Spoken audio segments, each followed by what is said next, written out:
I divorced my wife, and I'm like 7 weeks out from the divorce now, and I kind of realized I was the problem, and she was amazing. My addiction to video games, they were things that stressed her out as well. So since you've been divorced, you've had all the time in the world to play your video games, and it's pretty hollow, huh? What up? What's up? This is John with the Dr. John Delony Show. Coming to you from Nashville, Tennessee, taking your calls from all over the planet on your mental and emotional health, your relationships, whatever you got going on. So this is a huge week for me and for Ben at the soundboard. Our punk rock band has a huge show this weekend, and we had a rehearsal last night. Ben, it wasn't great. It was maybe the worst rehearsal we had. We're not good. I don't know what to do. I don't know what to do. We're going to get out there and jam, though. It's going to be fun. I know, that's the problem. I think some of our new band members don't have jam in their spirit. I asked another member of your band last week how things were going, and he sat there for a minute, and then he just said, "We'd really appreciate your vote." Yeah. I don't even need your vote. I just need your prayers. I need thoughts and prayers. I'm not super certain what those two things do in combination, but we could use them. Hey, I'll be down there dancing one way or another. I know, but I've seen you do that at like weddings, jazz clubs. I've seen you do that at karaoke. You can always count on Kelly to be 7 drinks in, just dancing. So I don't drink, so I do all that sober. Well, I was giving you the benefit of the doubt. I thought you moved that way simply because of the alcohol. I didn't know that was just you, but alas. Let's go to Eugene, Oregon, and talk to Milo. What's up, Milo? Hi. How's it going, man? I've been better. How are you? I'm good. You seem surprised that we're talking. You doing okay? Yeah, I'm fine. I just get emotional when I'm thinking about the topic I'm thinking about. Oh man, very cool. Well, bring it on, man. Let's do it. What's up? Yeah, so I divorced my wife, and I kind of blamed her for my feeling of unhappiness in the marriage. And I'm like 7 weeks out from the divorce now, and I kind of realized like I was the problem, and she was amazing. How long were y'all married? We were together for 5 years, okay, and married for 1.5 years after that. A lot of it was long distance. So in person, I'd say we were together for like, the marriage was most of our in-person time, pretty much. Okay. And you just had a feeling, and you just decided you didn't want to be with her anymore? Tell me about deciding to divorce her. Yeah. So she's in grad school, and a lot of our fights were about, how she expresses herself when she's stressed or angry. And it just felt like an issue that kept not getting solved. And was that the real fight, or was the fight you didn't know how to support her when she was stressed? I think both. Okay. And I just felt like in my head at the time, I felt like she couldn't manage it, and I blamed her for it. Mm. And it triggered me because it reminded me of being around my home when I was a kid, and I really hated the way my dad expressed himself when he was angry or stressed. Mm. And I didn't feel like I could be around her anymore. Okay. But really, looking back, I feel like I was contributing to that stress a lot through my actions and behavior. Okay. But I was just, blind to it. I had such a big ego. I thought I did nothing wrong, and I just decided to blame her because it's easier than looking at myself. So in the ash of this divorce, what has caused you to look in the mirror and be so reflective?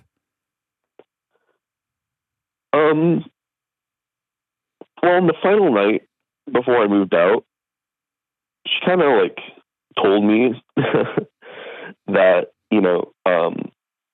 my lack of empathy, my addiction to video games, my dishonesty about my feelings, they were things that continually came up and stressed her out as well. And I didn't make her feel supported. Was she right? At the time, I said no because I was so defensive. Yeah. But sitting in that conversation, I realized that she was. So since you've been divorced, you've had all the time in the world to play your video games, and it's pretty hollow, huh?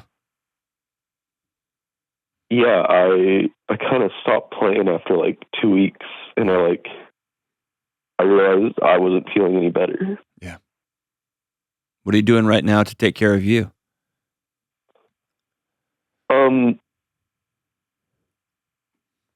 Like, take care how, I guess. Well, if you've determined you're the problem, Mm-hmm. and you've already determined, and by the way, y'all co-created this, probably you're right on multiple counts.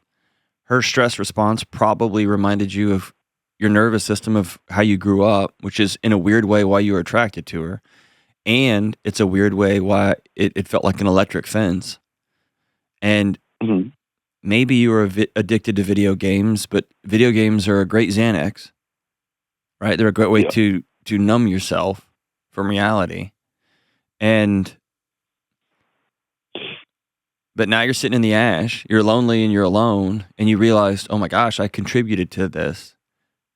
But if let's say you call her today and she said, thank God you called, let's try again, you would bring you right back to that mess. Yeah. And so my question for you is, are you going to counseling? Have you started a workout program? Are you working 2 jobs? Are you paying off all your debts? Like, what are you doing? Have you gone back to church? Like, what are you doing to begin to heal from the inside out? Right. So that you can be the best version of yourself. So when you show up with somebody else who's got challenges, you're anchored in and y'all can meet those challenges together. Yeah. So I've started a couple of things. So I started working out again because I was not taking care of my physical health. Awesome. Because I spent all my time playing video games. I've actually dropped, like, I was in free fall during the divorce in terms of weight. Like, I dropped like 10 pounds. Yeah, that's pretty common. Like people don't pounds. eat. Yeah, because of stress. Yeah, I wasn't eating. But I've stabilized. I'm down to like losing just a pound a week, and I can tell I'm getting stronger as well. Like, I was on like an hour-long run. Like, one weekend, I ran like 11:30 per mile for an hour, and then like last weekend I did like 8 minutes per mile for an hour. You. Good for you.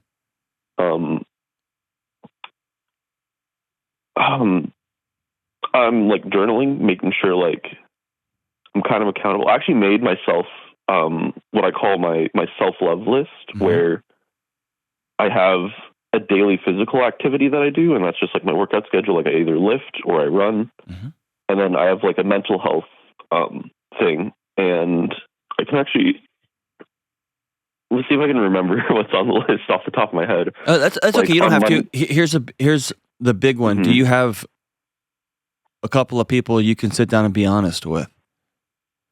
Yes. Okay. Yeah. They hold me accountable. I told them what happened. They didn't know that part of me, and they're like, "Man, you're a jerk." Huh? Like, yeah. Well, good. I'm glad you have those men. But also, are they celebrating you on the wins too? Yeah. Okay. Yeah. So how can I help today, man? I'm happy just to sit here with you, but if I can help, let me know. Yeah. Well, in your experience, have you ever seen this situation? Have you ever seen someone like,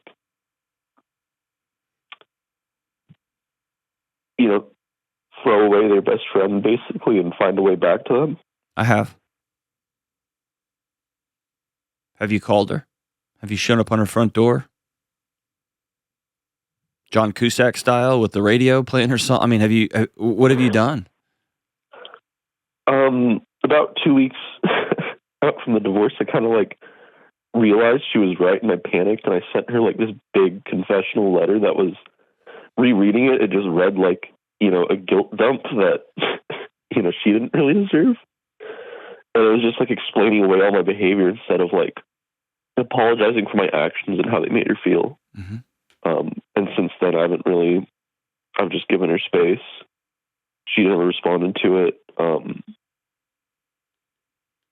I wouldn't respond to it. Sure. And I don't really want to try and go back to her without making sure I'm someone that I can confidently say I love. Yeah. Can you say that? I think I'm choosing to, even when it's hard. That's it right there, brother. That's it. No one I know feels lovable all the time. It's will you go do the things, the right next thing, because I love you, even when I don't feel it. Mm-hmm.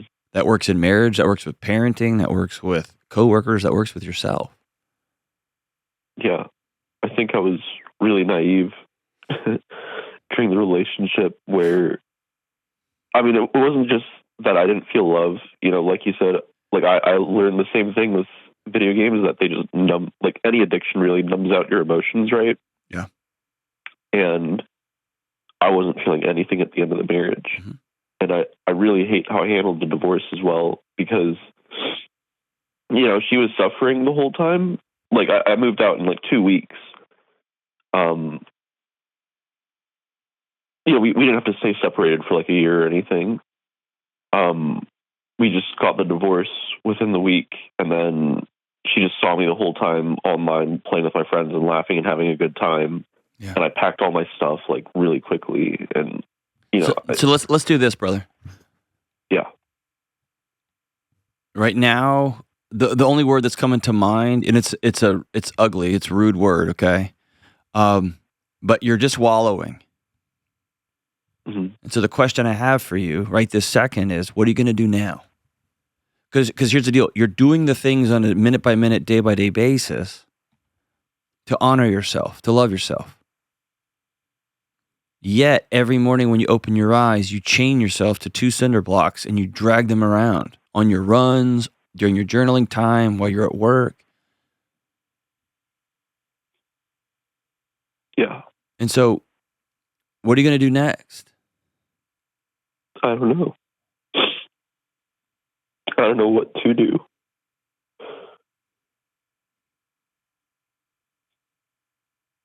How do I decide, I don't know what you need to decide. If you miss your best friend of 6.5 years, at minimum, saying, "Hey, can we talk?" and writing out a letter and saying what you're telling me right now, not with an intent to try to win her back, or not with an intent of any other ulterior motive other than to say I was wrong and I hurt the closest person to me and I'm sorry. And that's going to be a vulnerable risk. She may say, "No, I don't ever want to see you or talk to you again." Yeah. And if she was my friend, I'd probably recommend that. So it would make her crazy. Mm-hmm. Right? But sometimes love makes us do crazy things. And maybe she would hear you out. She may be sitting at home crying too, wondering what's wrong with her, why she is so unlovable. You're not going to be able to look yourself in the mirror until you sit down and let her know what I've done. And she doesn't have to be an audience for you. And if she says, "No, I don't ever want to see you or talk to you again," great. You can write back and say, "I'm sending a letter to tell you how wrong I am and how much I messed up and who I'm becoming now. I just wanted to let you know that you're worth being loved, and I loved you. I'm sorry." Okay. She doesn't have to read that letter, but the process of writing it will be healing for you. I've actually already rewritten like a letter I would send like so many times, and I've just held off on sending it just because I don't want to bother her any more than I already have. All right, you're not a burden and you're not a bother. You screwed up bad. You blew it up. Yeah. But you moving forward is not a bother.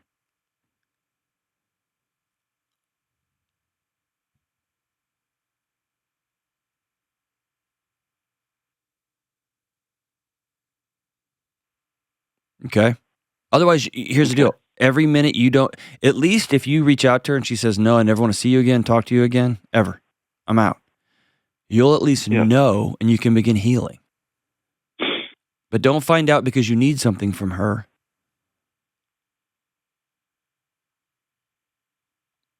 Go let her know that she's worth being loved because it's the right thing to do. Go tell her you're sorry because it's the right thing to do. And there's something about you being vulnerable, entering into a scary space where you've hurt other people.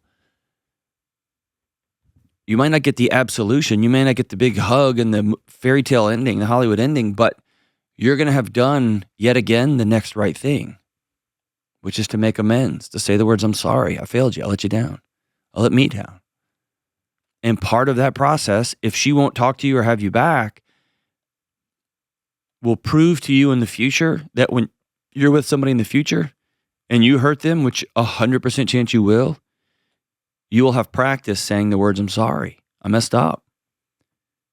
I need a minute and then I want to come back and make this right and whole because we're building something together. And maybe she says, I've been waiting for this call. Can we go get coffee? Maybe. Maybe not. I don't know. But you won't know either until you just make that call. And I hear a broken man, dude. But I'm going to challenge you to continue to ask yourself this one question. What am I going to do now? Who do I need to go make amends to? Myself included. The sun's going to come up in the morning. And who am I going to be when it does? It's your move, brother. My recommendation is you reach out and shoot her a text message, or better yet, send her a voice message and let her hear your voice and say, I'd like to talk to you. I was wrong. And I need you to know. Let me know how that goes, man. And if y'all both want to call in and talk about what happens now, I would love to take that call. Call me anytime, brother. I'll be here. When we come back, a woman asks how much say her parents should get to have in her adult life. All right, let's get cozy. You all know that I love adventures. I love doing crazy things, and I love being out and about. And I'm telling you, at the end of the day, though, I'm ready to shut it down. And when I do, I want my bed soft, cool, and absurdly comfortable, which is why I love Cozy Earth sheets. Their amazing sheets made from viscose from bamboo are super breathable. They regulate temperature and they wick away heat and moisture. I sleep cooler and more comfortably with Cozy Earth sheets. And it's not just me. My entire family is hooked on Cozy Earth gear. And we got this Cozy Earth cuddle blanket that we all fight over. It's ridiculous. It's super soft, it's plush, and it's got some weight to it without being too heavy. It's like an anxiety blanket combined with a hug from your grandmother all at the same time. It's incredible. Cozy Earth can help you build a space that's a retreat for you and your family, just like they've done for me and my wife. Go to cozyearth.com/Delony and use code Delony for 40% off your entire purchase. And if you get a post-purchase survey, tell them you heard about Cozy Earth right here on the Dr. John Delony Show. That's cozyearth.com/Delony. Use code Delony to save 40% off. Go check them out. Hey, take 2 seconds. Please take 2 seconds. Sounds like I'm begging. I'm not, but kind of. Will you take 2 seconds and hit the subscribe button? If you're watching this on YouTube, log in real quick, hit the YouTube subscribe button. If you're listening to this on Spotify, podcast, Apple Podcast, wherever you listen to this, Google Podcast, Google Play, take 2 seconds and hit the subscribe button, and it transforms the algorithm in our favor and helps more people in your community get these amazing conversations of bravery and next right move that's going to heal and help all of us in this time of chaos. Let's go out to Ontario and talk to Alyssa. What's up, Alyssa? Hi. How's it going? It's going pretty well. Very cool. What's up? I am wondering how much say my parents should have in my life, but I've kind of established that I need to have boundaries, which is really good, but I'm not sure how to have a good relationship with my parents when my boundaries impede their boundaries. How old are you? I'm 23. Do you still live at home? I lived at home, and yeah. Okay. You're not going to like my answer. I know, but I'm most likely going to be moving out in the next 2 months. All right. They get a say in your life until 2 months is up. Okay. And I know that's not a popular or cool thing, but if you live in their house and you eat their food and you live under their roof and use their electricity and their water, they get to tell you the rules of engagement for their place. Yes. What about if I'm dating someone? What about it? They don't necessarily approve of them. I know. I mean, they can decide who comes and goes in their house, right? Yes, I agree. 100%, I agree. But I'm not bringing that person to their house. Mm-hmm. How are they showing you their disapproval? There's lots of conversations about how they aren't a fan of him for a bunch of different reasons. Tell me some of them. Which I will say. Well,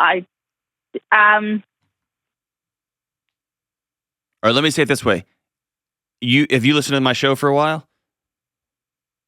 Oh, I love your show. Okay, would I be a fan of him?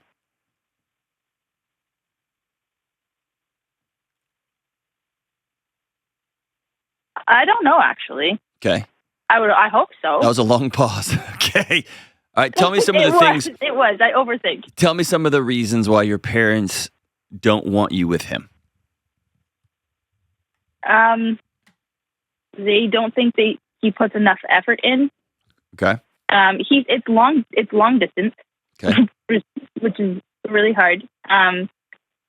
But they don't like how that he wants me to go out there and visit.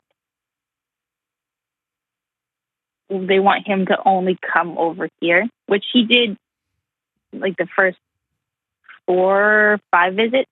And he stayed for a week or 2 weeks at a time at my family's house. That wasn't awkward at all, was it? It wasn't for me. I think it was for him at first. And he was kind of just thrown into it, which was pretty rough for him. But so get to the root question. There's a question behind the question behind the question. What is it?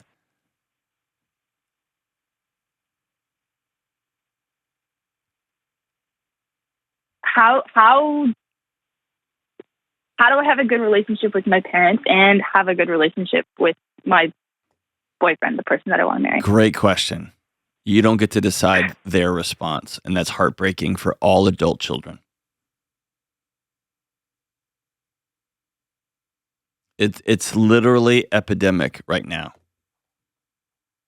I think it is a unspoken about, untalked about destroyer of families, which is adult parents who think that they get a vote in their kids' lives, which, by the way, you live at home, so they still do get a vote, but who are willing to sacrifice their relationship with their adult kid by continuing to treat their adult kid as though they're a preteen.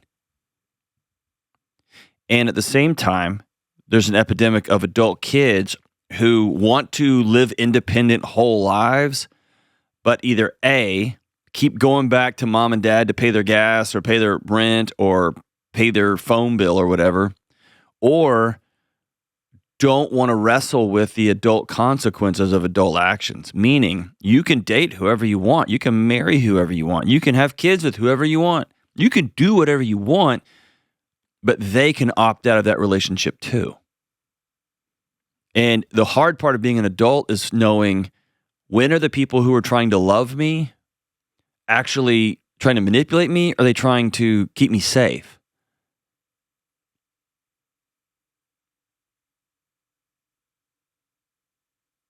Or when do their fears in my life overtake my autonomy? So here's a good proxy. Have you ever dated somebody that your parents liked? Well, this is my first actual relationship. At 23 years old? Yes, sir. Okay, so I'm not making fun. I'm just wondering, I'm trying to cultivate a world where my son, who's a teenager, is dating or has opportunities to go out. I'm trying to make that possible for him. Was that same, because I know relationships, especially pre-romantic relationships, if you will, hanging out with people of the opposite sex, like hanging out with people that you might be attracted to in the future, hanging out with whatever. I want him, that's a skill. I want him to be good at it. And I want him to practice that while he's in my house. And if you were always told, no, you can't do that, it's not smart, it's not good, it's unsafe, yada, yada, yada, yada, yada, and your first relationship's at 23 years old, and they're still trying to have a say in it, then maybe they have fears about your life that are more their fears than our reality. Maybe not. But you're asking a question that all adult children are asking these days. How can I go to a new church and have my parents still want to be around me? How can we not hit our kids when our parents hit us? I don't know. How can we not have screen time and our parents just hand our kids cell phones and iPads because they get annoyed? How can we vote this way when our parents vote that way? And families are getting divided up and diced up like vegetables in a chop house right now because people don't know how to exhale and love each other. And then through that love, through that relationship, say, hey, I care about you and I see something you may not see. So if your parents are saying it's him or us, they're putting you in a pretty tough position.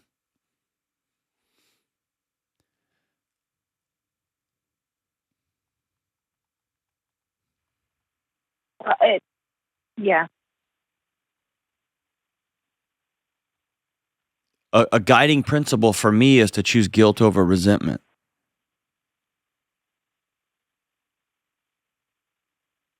And so... Could you expand on that a little bit more? Yeah, so if you just break up with this guy, if you really think you'll have a future together, and you're honest, if this is your first relationship, it feels good. It feels good to be wanted. It feels good to be flirty and send flirty romantic texts back and forth and electronic communication, and y'all don't have to live with the realities of seeing each other every day. And so y'all are getting the best versions of each other right now. And also, y'all have spent multiple times together of 1 week or 2 weeks together. You see how you each navigate family stuff and travel, all that stuff. Great. If you actually think, I got a future with this person, I want to really make a go at this, and your mom and dad say it's him or it's us, if you break up with him, you're going to resent your parents because they didn't give you a shot. They forced you to choose between a lifeline, oxygen, and a potential long-term romantic partner. If you go with him and they say, fine, we're not talking to you for a year, you're going to feel really guilty.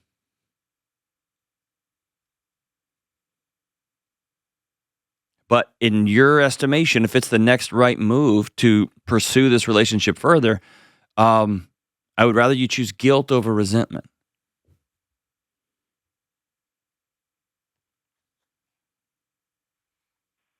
That makes sense. Okay. I think I think what you need more than anything in the world right now is getting your own 2 feet underneath you. The weight, if you will, of adult responsibilities, paying bills, having your own place. That's what my boyfriend said. Having to call somebody to get your faucet fixed, or going to Home Depot and YouTube and figuring out how to do it yourself. And that would probably be really good for your parents too, because right now in your eyes, you're still 16. Nothing's changed. Are you working full time? Yes, sir. Okay. Did you go to university? Yes. Okay. So what are you worried about? What's keeping you up at night? I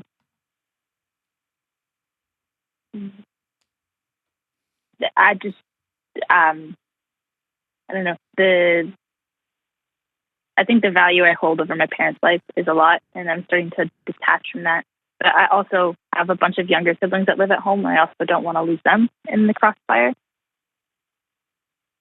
But that's not. If you were to tell your parents, I'm going to get my own place, what would they say?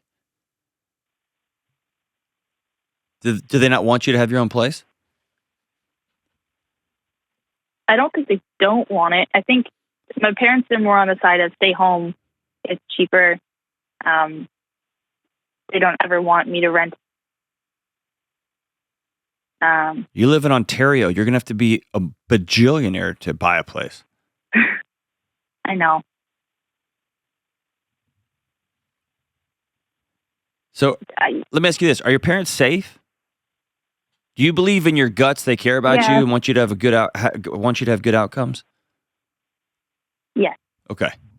So if you sat down with one or both of them and said, I've heard you don't want me to rent, I need to go explore being an adult. I would love to have your blessing. I'm going to do this. I would love to have your blessing, and I'd love to be able to call home and get some support and care as I transition to independence. What would they say?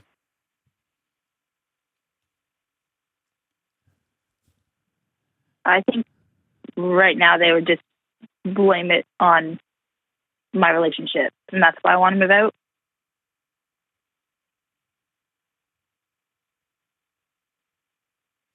Doesn't matter. No. I don't think they're going to hate you. I don't think they're going to write you off, especially if you have an adult conversation about transitioning towards adult things. My hope is that parents and their children have this conversation at 18 when the first kid goes to college or the first kid goes to trade school, which is, hey, this is step one into adulthood. I am the second oldest of 7 kids. Mm-hmm. None of us has moved out or went away for school. Okay. So you're blazing a trail. And I'll tell you on behalf of all 23-year-olds, I'm sorry that your parents aren't interested in transitioning you to the next stage of your life. It sounds like they've created a bubble. And by the way, it's not easy for parents. My son's 15. I'm already pre-grieving him leaving. I'm already pre-sad, but it's right. It's the next right stage for him.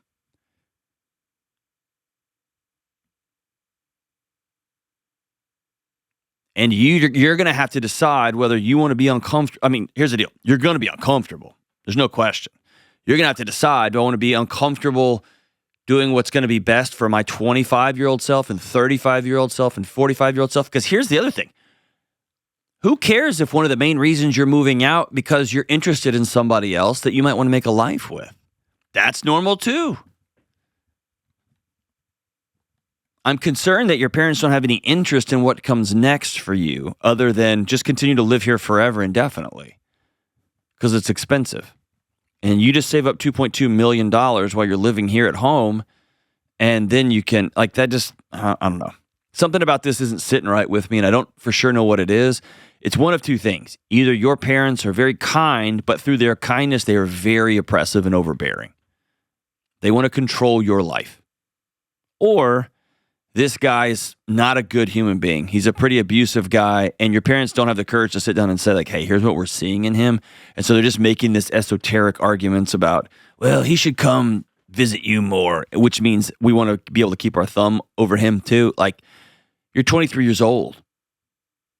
The reality is you can go do what you want to do, but those decisions come with real consequences. Math problems like rent, money, cell phone bills, gasoline. So you have to ask yourself, do I want to work a full-time job plus maybe another job on top of that so that I can afford to live in Ontario? Do I want to move?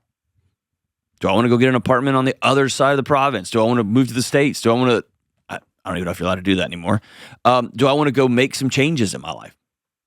You get to do that. You're 23 years old. But if you're constantly living for their approval and their approval continues to move on you, that's a red flag for me. It's your move. I think I know which one you're going to choose. I think you're going to stay. And I want to challenge you to at least go look at some apartments, at least go get some real numbers and see what it would take. Because I think the easiest thing for you would be to stay. And maybe that's the example you're going to set for all your siblings, that there's a time when an adult needs to go be an adult. When we come back, a man copes with his wife considering being a surrogate. We'll be right back. All right, if you've listened to my show, you know that I'm always talking about boundaries, emotional boundaries, relational, financial boundaries. But there's one boundary that I don't talk about very often. Almost nobody talks about it. And that's boundaries around your digital life. Right now, your personal information, your phone number, your address, even where your kids go to school, where you work, all of this information is sitting on countless gross websites that you've never heard of. And you didn't give them permission to have all this information, but it's out there. And let's be honest, it's not just annoying, it's a violation. This constant exposure all over the place from God knows where creates this low-level anxiety that hums in the background of all of our lives. Something always feels off. And that's why I use and love Delete Me.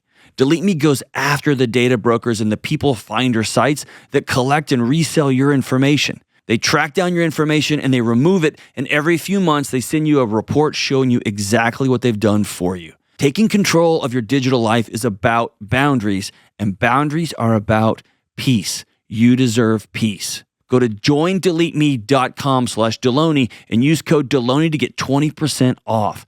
That's joindeleteme.com/Delony to save 20% off.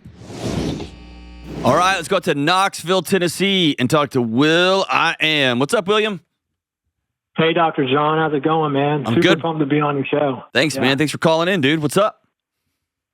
So a few weeks ago, my wife brought up that she is considering being a surrogate for her sister, for her little sister, and I'm not okay with it. Yeah. So I guess it's a two-part question. First, how can I say no while protecting our marriage? and second, if she ultimately decides to go through with it, how do I keep resentment from taking over?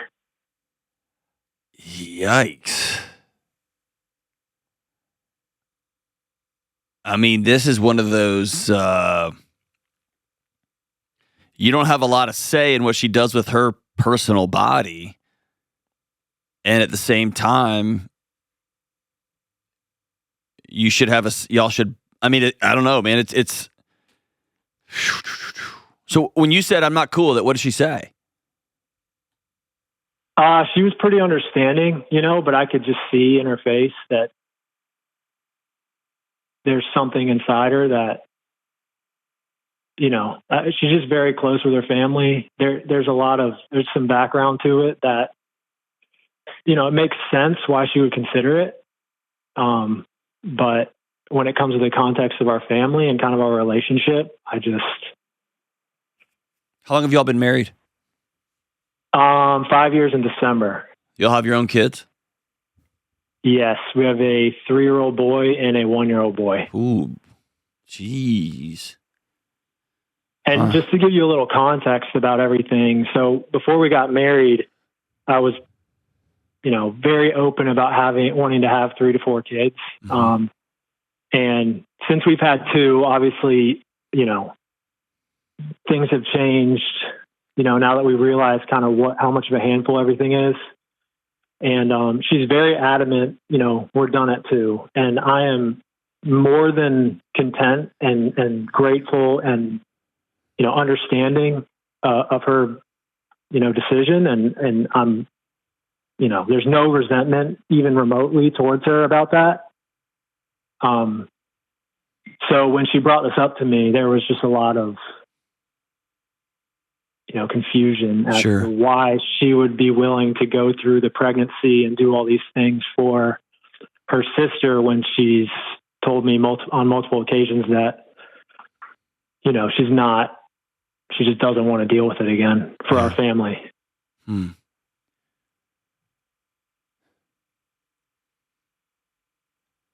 Yeah, I mean, this is going to sound harsh, I'm about to say, but I think you're asking the wrong questions. The right question is, if she comes home and says, I'm pregnant with my sister and another man's baby, what are you going to do? And if that is a violation of this co-created life that y'all both agreed to, and you're going to leave, then you need to put that on the table. If you consider that a violation of fidelity, right? And at the same time, if you're not going to leave, then there's something about making peace with it and saying, okay, I'll be here during this too. But trying to figure out how to not be resentful when this happens and this is something you consider a pretty significant violation of on several fronts, and at the same time recognizing it's her body, she can kind of do what she wants to, right? Like a lesser, way lesser version of this. Somebody called in the show once and or a woman called and she wanted to get a bunch of tattoos and her husband didn't like it, didn't think it was attractive. And at the end of the day, she can walk into a tattoo parlor and get whatever she wants. And is she willing to put his needs behind hers? You can do that. And that comes with a cost. And is he willing to put that aside and say, ugh, but whatever, she's my wife and I love her. Or I'm out. Like, I wish it wasn't that cut and dry, but it kind of is. Because then it keeps all this middle stuff out of the way. You get what I'm saying? Yeah.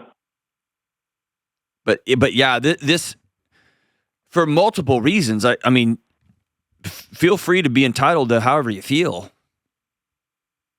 And my guess is that all pregnancies come at a cost to the existing relationship. I always tell people when you get pregnant, when you all start moving down towards next kid, that marriage is over, and you got to build a second marriage. Or a third marriage, or in your case, it would be a fourth marriage, right? Yeah, and I guess the main, I've never, even in the past couple of weeks since I've been thinking about this, and, leaving has never even crossed my mind. It's more of a, I've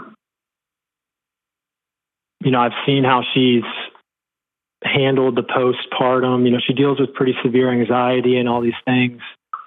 And I just have a hard time seeing myself having empathy and not being resentful towards, the inevitable postpartum recovery and all these things when we have our two youngins that need their mom. They need her to be present. They need her, she's putting herself through all this potentially. I mean, she hasn't made a decision yet, but. Is that a conversation that can be had, which is, have you said those things out loud? In a not as detailed way. I mean, we've had one or two conversations about it, and I think our first one was more of a, she kind of just told me it, and I was on my way out of the house going to work, and I didn't blow up at her by any means, but I was very clear in, that I completely disagreed with just even the idea of it. Mm-hmm. And she kind of, it's not like she got hurt or anything, but I could just see in her face. And then I brought it up a few days later just to kind of reiterate everything. And she was like, okay, I understand. I get it, but we haven't sat down and actually said, we need to figure out if this is actually something that could become reality. Because I mean, right now all I'm doing is making up, my feelings and how I'm going to respond to everything. Yeah, you're having a ton of imaginary conversations with yourself. Yeah. And it's dividing the relationship in your own house unnecessarily. You're fighting with her on a minute by minute, hour by hour basis. So you've lit a fuse to your existing relationship based on one conversation in the kitchen. that a year out may be based in guilt and in feeling sorry for her sister and in what is my purpose? I mean, in any number of things. And at the same time, you put your foot down and you saw her face.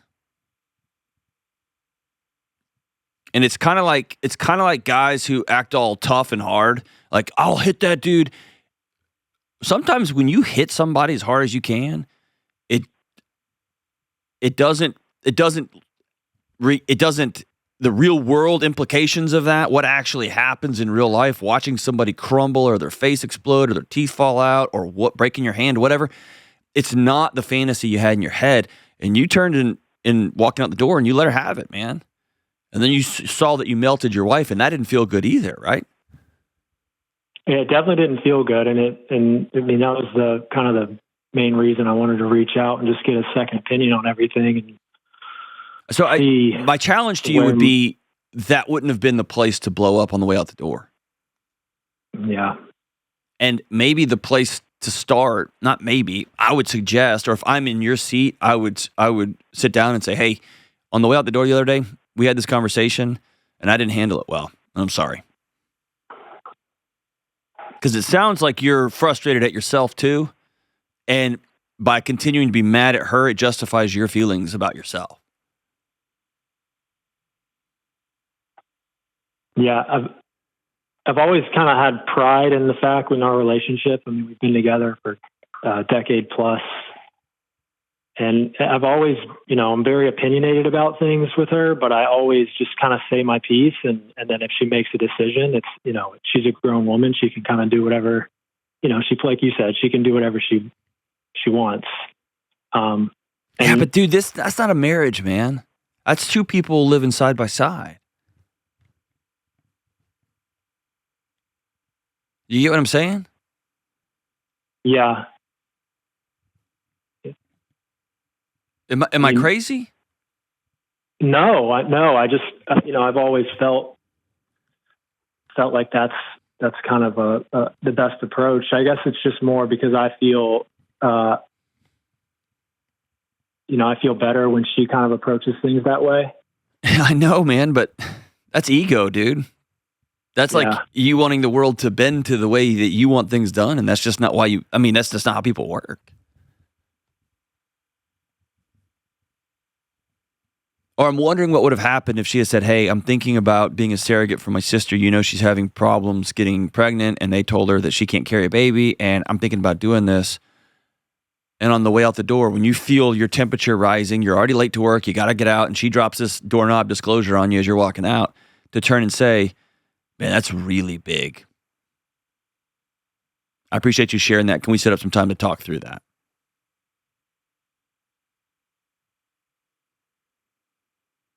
Yeah, that probably would have been a little bit more effective. Yeah. And patient. And if nothing else, it reiterates the version of you that you want to be in the world. Because I don't think you want to be a Knoxville, Tennessean who's like barking at your wife and telling her the way she's going to do things and what's going to happen. You don't want to be that guy, but it comes out that way, right? Sometimes, yeah. I mean, if we're going to be honest, yes. And then you just have to roll your eyes and be like, man, women are going to do what women do, and she just can do whatever she wants. Like, that's just not a marriage. It's just two people running side by side. Or in my experience, and I don't want to cast this in your life, but in my experience, that's the marriage that somebody at your office is going to think your jokes are freaking hilarious. Or you're going to turn in a presentation and one woman in the back is going to be like, dude, you crushed that presentation. It's going to feel so good. And that's going to be the tiny little crack in the armor. You get what I'm saying? Yeah. And I don't want to speak that over your life, man, but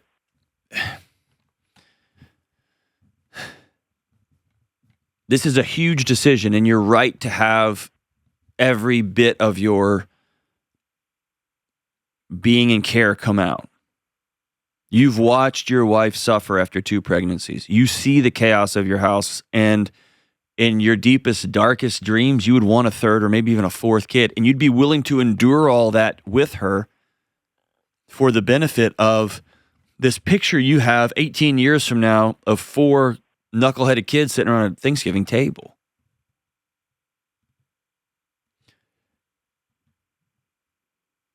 But when somebody comes in and drops that on you and you realize I'm about to lose control of what little control I have over this chaotic house. You got 2 young kids. You have a wife who's struggling with postpartum, like all that stuff. Yeah, man. That's a lot. I've just never seen that go well when declaration is met with declaration. Yeah, and I guess too, her sister has a baby, so she can get pregnant. They just had a traumatic experience, and she's not willing, which is understandable, to go through that whole, or even risk going through that again. So what's the chance that your wife wasn't even remotely, if she was just saying out loud, or let me back up. Is there ever a time she says something declarative when really she's just testing her own waters? I'm sure there have been, yeah. I mean, it seems like in that specific situation, I was just, like I said, I just kind of was gauging her body language. I think this conversation needs to be revisited in a much more understanding approach, and just kind of see if she's even, I have never, stories are even true. I've never seen outside of an abusive situation, which I don't see that at all. I've never seen a marriage, the repair part, which is an essential part, because every marriage gets sideways. Every partnership gets sideways, always. I've never seen a repair conversation not aided by one person saying, hey, I want to revisit this, and I absolutely blew it. And I just want to start by saying I'm sorry. And maybe you're not sorry for having your feelings. I'm not saying you should. I'm not saying you should be sorry for being mad that your wife wants to give somebody else a kid when you want another one. Like, the sorry is, I said some things in a way that A, I don't want to be that guy, and B, I hurt you. Even if I was right, I hurt you with it. And I'm sorry about that. I'm sorry that I contributed to you feeling less than. Tell me what's going on in your heart and your mind about wanting to get back and have a kid, another kid that's not ours. And I'm gonna be honest with you. And if this is the moment to say, like, I really want a third kid, not right this second, our life is chaos, but I still have that picture in my head, then you got to be honest and put that on the table. And if you really don't, you're totally good with 2, and I don't want to do this again, cool, then asking, like, help me square this up. Because together we had a dream, and together we chose a different path, and now I feel like the path is getting changed again, and I want to do that together too. But again, all of this starts with reestablishing safety. That's just part of the repair process. And it's not kumbaya safety, and it's not nonsense woke safety. It is just saying, come what comes, I'll be right here with you. I'm always going to choose relationship over being right. And I didn't handle that one right. And so I've set aside some time for us to get away, reimagine our marriage together. I want to hear more about your heart about this. I know your sister's hurting. I know you're hurting for your sister. I want to hear you out. And sorry I snapped at you on the way out the door. And let's just agree that big grenades like that, let's don't drop those when I'm walking out the door too. Like, both of y'all can learn from this. And in the future, if you have a big bomb like that you want to drop, let's set up some time. Hey, I have a big conversation I want to have. Be great. And let's start from there. I think you're a good man, dude. And I'll reiterate it, man. Any man at any time who catches himself being somebody he doesn't want to be, man, I have high respect for that man. Especially when he says, all right, I'm going to do the next right hard thing, even if that means taking a knee in front of his wife and saying, I'm sorry. I think I was right, but I'm sorry. And I want to be with you as we decide what happens next. And dude, if she wants to go through with this all the way, y'all both call me back. We can have that out on the air. That'd be fun. But it's an honor to talk to you, brother. You're not crazy, but you still got to go back and repair it and do the next right thing. We'll be right back. This show is sponsored by BetterHelp. Most of us are guilty of oversharing with the internets or with the wrong person at one time or another. Or maybe you're just like me and you're just a bit of an oversharer all the time. And let's be honest, our entire culture is based on oversharing. Everyone is giving everyone else mental and emotional health advice, and some of it may be good, but a ton of it is nonsense. As fun as it can be to talk about everyday stuff with everyone all of the time, when you need real help with your relationships, with anxiety, depression, or other clinical issues, they may not have the right answers. You need real guidance from a licensed therapist who follows a strict code of conduct, and that's why I recommend reaching out to my friends at BetterHelp. BetterHelp is the largest online therapy provider in the world. And that means no matter what you're facing, chances are they've got someone who specializes in exactly the thing you're struggling with. And this is totally online, and it makes it easy to fit therapy into your busy schedule. To get started, just answer a few simple questions, nothing weird or scary, and they will connect you with a licensed therapist who fits your needs. Plus, if it's not the right fit, you can switch therapists at any time for no extra cost. BetterHelp has been matching people with therapists for over a decade, and their 4.9 rating shows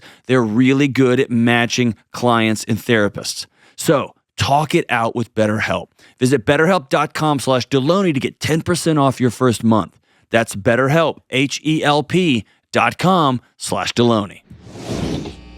All right, we're back with a money and marriage question. These are questions left in the anonymous question box at the Money and Marriage Retreat.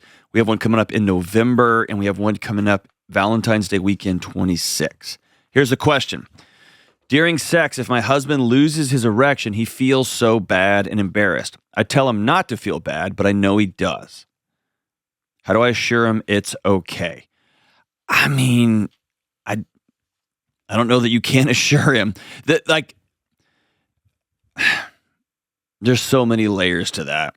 I guess layer number one is we've turned sex into a performance. How well is he performing? How well is she performing? And number two, everybody, both women and men, everybody has been told since you're zero that men can't even help it. They just want to have sex with everything all the time, forever and ever. And it's just not true. And number three, I don't know how old this person is. I don't know ages. I don't know hormones. I don't know obesity levels. There's so much going on here. And so, yeah, there's few things more like eesh that is hard for a man to hear than it's okay. Like no guy wants to hear like it's okay. But